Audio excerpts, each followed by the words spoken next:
Jakarta, the capital city of Indonesia, has long been grappling with worsening air pollution year after year. In 2023, Jakarta was even ranked as the city with the worst air quality in the world, surpassing other major cities in Asia. This condition not only disrupts daily comfort but also threatens the health of millions of its residents. One of the biggest contributors to air pollution in Jakarta is emissions from motor vehicles. Data from the Environmental Agency of DKI Jakarta shows that around 75% of the city's air pollution originates from land transportation, particularly private vehicles and public transport. Motor vehicles emit various harmful pollutants such as carbon monoxide, nitrogen oxides, and fine particulate matter, which can cause respiratory disorders and other chronic diseases. In an effort to address this issue, the Indonesian government is encouraging the adoption of electric vehicles as a more environmentally friendly alternative.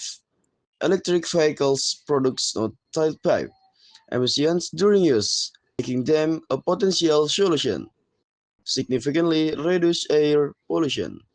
Additionally, electric vehicles are more energy efficient and have lower operation costs compared to conventional vehicles. To accelerate the adoption of electric vehicles, the government has implemented various policies and incentives through Presidential Regulation Number 155 of 2019.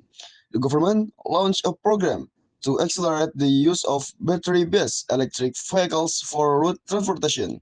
Moreover, the government introduced several incentives, including the elimination of the luxury goods sales tax (PPNBM) for electric vehicles in 2024, import duty exemption until 2025, and a reduction in the value-added tax (VAT) rate from 11% to 1% for electric vehicles with a minimum of 14% local content. Although electric vehicles offer a solution to reduce air pollution, there are still several challenges in their implementation. One major issue lies in the source of electricity, which is still largely dominated by coal-fired power plants. This raises concerns about the sustainability of electric vehicle energy, as even though the vehicles themselves emit no pollutants during use,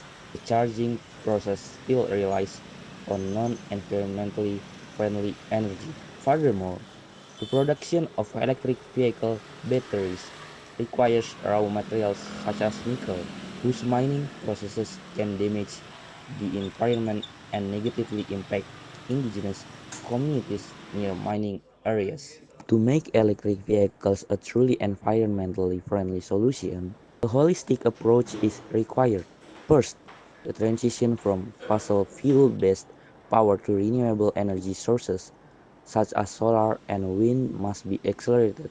Second, the supply chain of battery raw materials must consider environmental and social aspects, including the protection of indigenous communities.